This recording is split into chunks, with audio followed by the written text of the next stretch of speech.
Good morning mga ka-wheels. Ayan, dito naman tayo sa container yard. Ongoing unloading. Ayan. Andun yung target natin nandyan. Hindi pa natin pwedeng lapitan kasi ina-assemble pa nila. So after ma-assemble, start natin check everything pagpasado. Kunin natin yung 4x4 DA17 Tiptronic para kay Mr.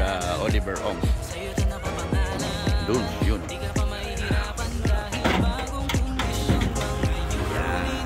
Ayan siya. Sige, update ko kayo mamaya guys.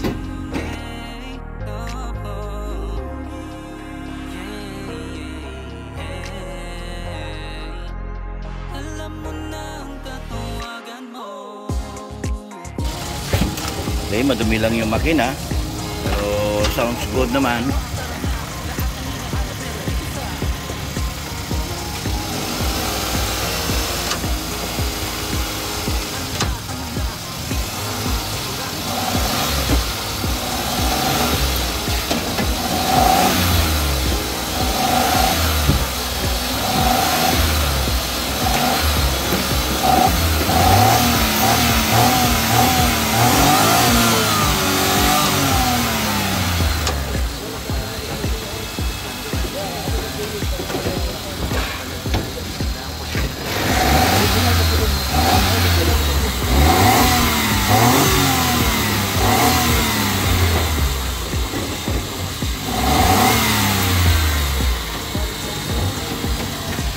Okay. Pero mga ka-wheels, ito na. Pull out na natin ang DA17B 4x4 Tiptronic. Yan ni Boss Oliver from Talipapa, Quezon City. Made to order. Hinog na hinog. Yan. Didiretso na natin to sa conversion area natin. Update ko lang kayo guys ha. Sige. Hello mga ka-wheels, ayan, ongoing tayo. Conversion sa unit ni Boss Oliver Ong from Quezon City. Ayan. Pinaklas uli namin kasi wala sa alignment yung pagdating sa container yard. So i-align natin lahat ito, ulitin natin. Ayan. Iba kasi pag well aligned ng sasakyan, parang bagong labas sa kasa.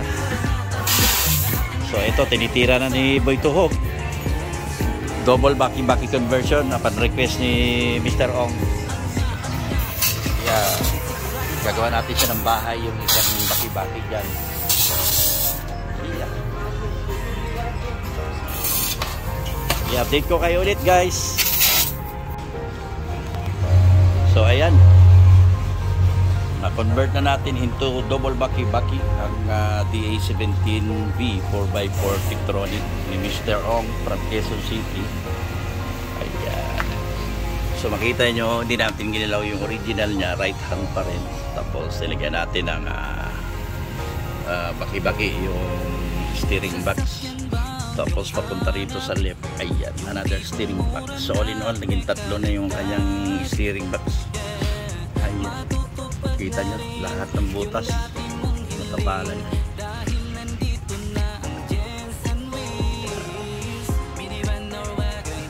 Tapos na solid na rin, na-align na. So solid ang welding natin, walang butas. So bago pinturahan, i-sander natin to. Tapos lalagyan natin kagad ng primer, rust proof. Iyan.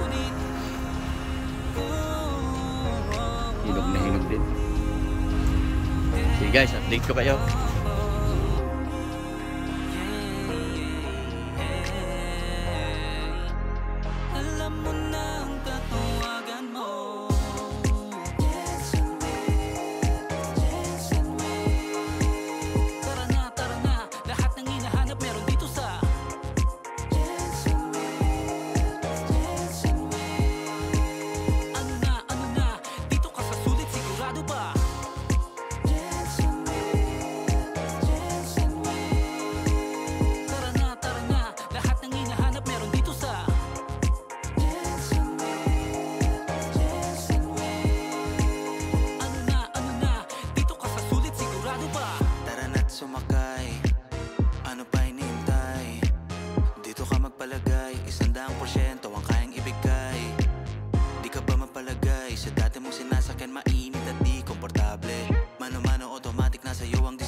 masusunod dito, ikaw ang hari.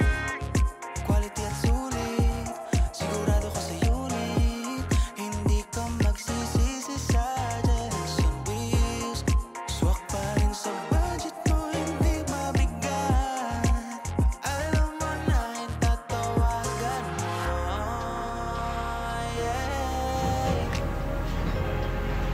Update tayo mga ka-wheels sa unit ni Mr. and Mrs. Ong from Valenzuela City sa Manila.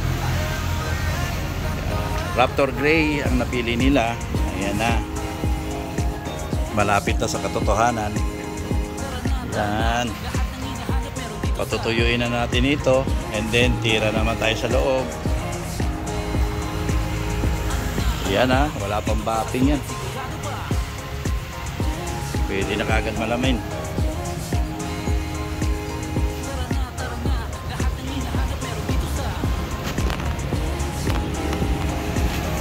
Pagkatapos pa ito, pati under chassis pipinturahan natin syempre. Tapos itong mga brake drum, yung signature natin na red. Tapos mga dashboard. Sige, update ko kayo ulit ha.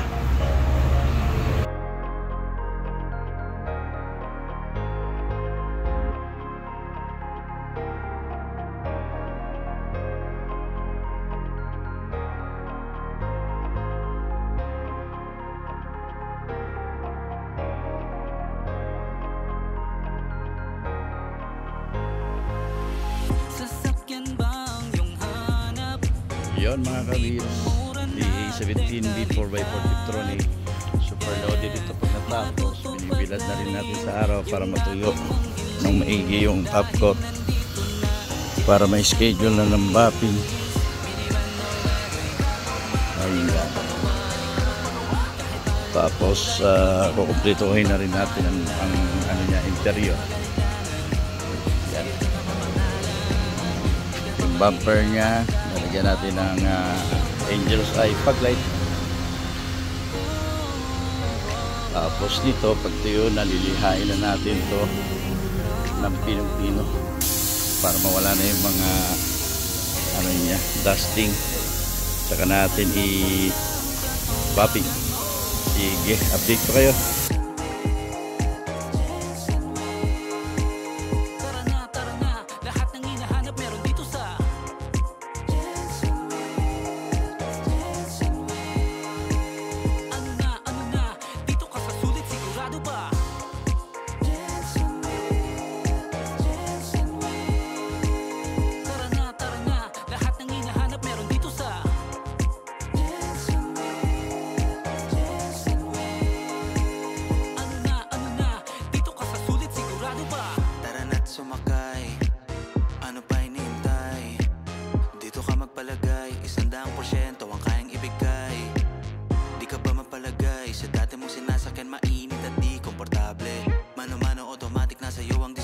Masusunod dito, ikaw ang hari.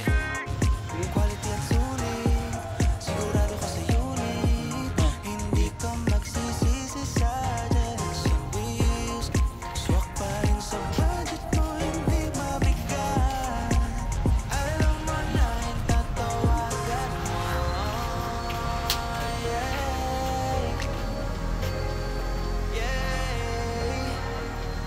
tatawagan mo.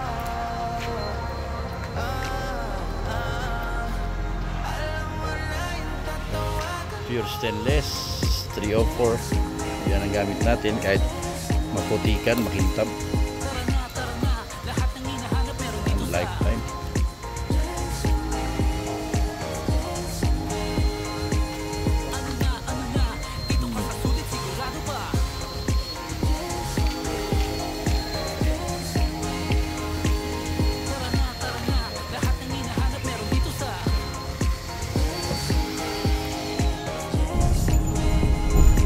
So hello mga ka-wheels, good morning. Yan. Pasensya na, hindi ako nakapag-video kahapon kasi ako lang mag-isa hanggang ngayon. Ito okay lang kasi city. Kahapon nag-road test ako ito kasi 4x4 po itong DA17B natin, Tiptronic, bound to Valenzuela via Manila Port, no? Hindi ako nakapag-video kahapon sa medyo matatarik na lugar kasi ako mag-isa, medyo iingat tayo, baka mahulog tayo sa bangin o ano ba. So hindi ko na video. Anyway, na road test ko na ito kahapon yung 4x4 niya. Good siya. So yan, kung mapapansin niyo, hindi ko pa kinakabit yung busina niya kasi tinitignan ko pa kung ano yung pinaka-sentro ng manubela niya. Yan, bago natin ikabit. So yan, upon learning, kulang pa siya ng isang pihit. Sabi yan. So ito yung sentro niya yan. So i-adjust naman natin yan mamaya. So kita natin yung temperature niya. 91, 92 ang pinakataas niya. Yan, always on aircon. Matipid rin sa gasolina. Yan, magpagasolina tayo mamaya, titignan na natin. Pero matipid. Hindi pa nababawasan yung 4 bars niya. Ginasolina natin noong Sabado. Yan lang, may nagigig sa may upuan. Yan maganda pag niro-road test kasi bago i-release, makikita mo pa kung ano yung dapat pa nating trabahuin. Ang kumakalansing na natin tinigyan sa upuan niya sa likod, maybe hindi nahigpitan na mahigi yung mga bolt. So papunta na ako sa shop. Sigasuhin ko naman yan at saka yung iba pa dito. Yan. Sige, update ko kayo.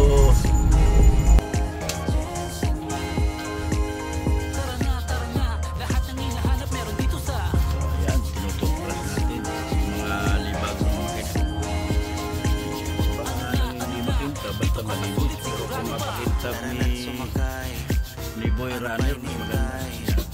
Dito ka magpalagay, 100% ang kayang ibigay. Di ka ba mapalagay, sa dati mong sinasakyan mainit at di komportable. Mano-mano automatic na sa'yo ang desisyon. Ikaw masusunod dito, ikaw ang Master of all trade. Jack of all trade pala.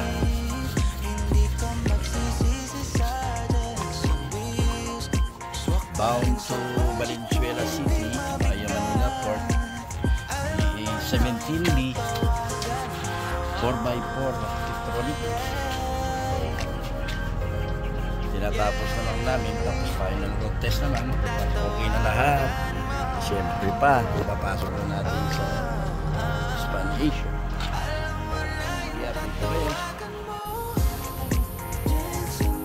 So ayan mga kawils, isang malamig-lamig na gabi. Overtime pa din kami. Ayan. Si Boy Buga, ayan, pinaplaster na lahat ng mga bagay-bagay dito sa ating BA17B 4x4 Electronic. Bound to Valenzuela City via Manila Port. Ayan. Nakakabit na rin ang spoiler. Konting-konti na lang. 98% na. So yun, upon add-ons and requests ay plastic stepboard, same sa mga semi-wagon.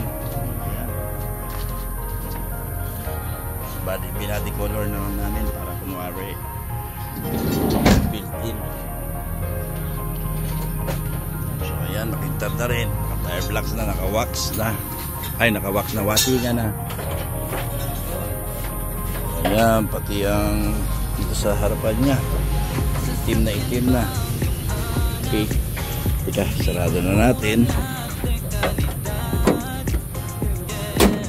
Ayan, ganyan po ang proper magsarado ng hood, ha. Ayan, hindi po yung dadandahanin mo and then ididiin mo kasi tendency niyan ano tawag dito, lulubog itong hood mo, lalo doon sa mga sedan. Yeah. Pag mga karaan na mga mga matatagal nang nagdadrive, alam niya mga ganyan proper pagsarado ng hood, ha. So mag-uwi tayo dito, ayan na, konti-konti na lang.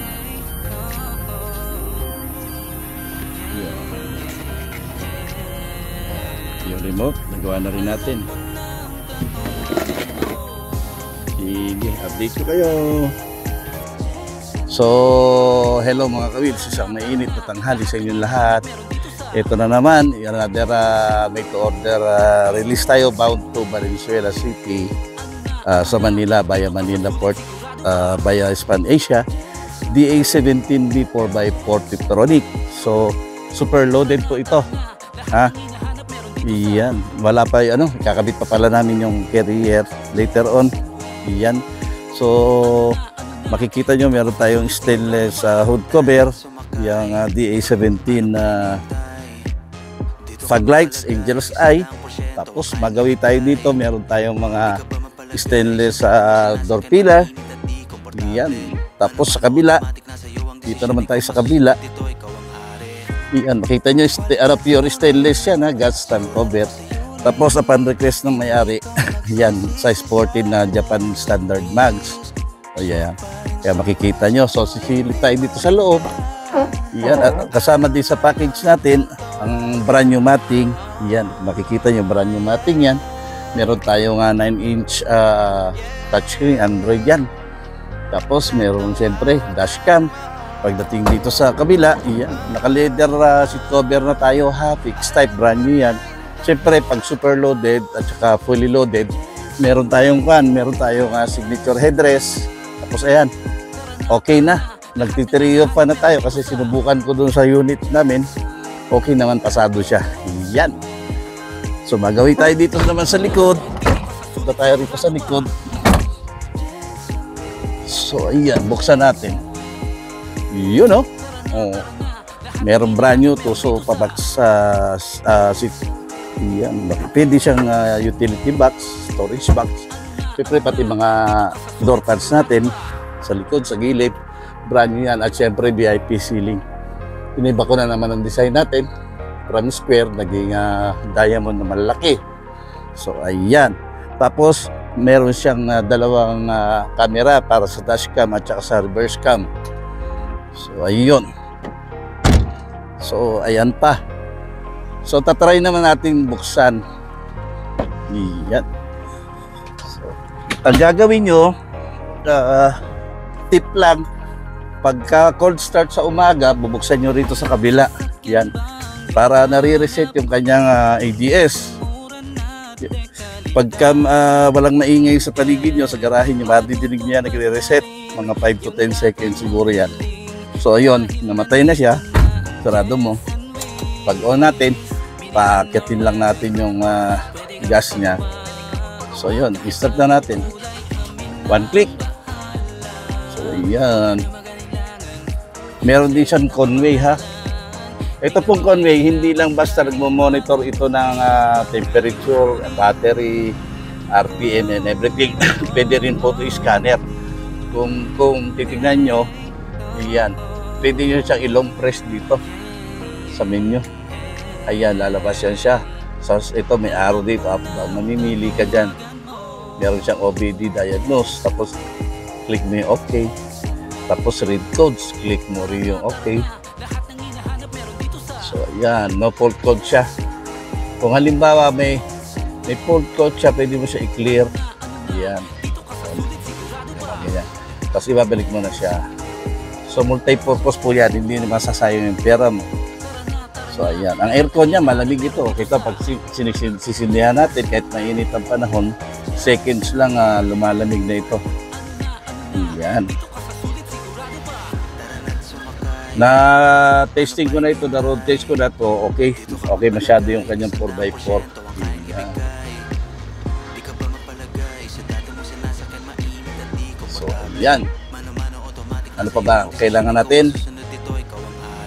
Yan. So yun, makikita mo nag-on na yung ano niya, yung dashcam niya. Radio niya is working.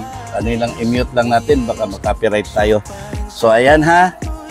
Again, sa mga gusto magpa-make to order, ito po DA17 4x4 Tiptronic ito ha. Ano siya, may push button yung Tiptronic niya. Yung 4x4 niya ha. So kahit sa malalalim na putikan, pwede ito. So sa gusto magpa-make to order nito, ito po ay 310 super loaded. Kakabitan pa namin ng ng carrier maya-maya ha. You can always contact me at 0898-800-9075, 0923-0849-466 at 0917-116-4790. Hanggang sa muli.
routes na tayo. Going na tayo Span Asia. Wala nang maingay. Hangin na lang ng aircon. Ayan. So goods na. Going na tayo Span Asia. Papasok na natin siya. Okay, update ko kayo. So ayan guys, nandito na tayo sa Span Asia ha. Ayan. Ilang process ko na yung papasok. Ayan, kaya pagbababa na sila ng isang container. Yeah. Papasok na natin sa loob ha. Sige, update ko kayo. Ito na siya. Bound to Valenzuela. Ayan, via Manila Port. The 17B 4x4 Tiptronic super loaded setup.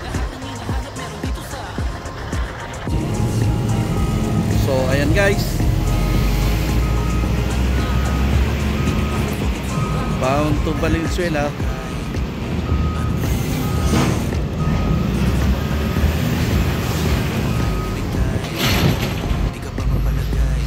Ayan, magpapakabait ka sa amo mo ha. Super loaded setup with 14 original Japan mugs. Walang pintura yan. Makintab na makintab. Naka-timing tayo ng bagong Japan mugs pa. You know, spoiler. Or truck carrier.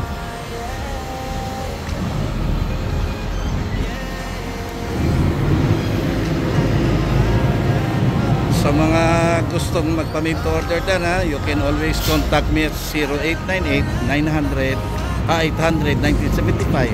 Iyan. Pinapasok na, hindi na sarado na may igipit to. Ipaiwan lang yung susi sa loob, boss. Iyan. Ibili lang susi niya, hindi lang ilak para hindi mawala. Yan! Yan! Palunga lang. Handbrake.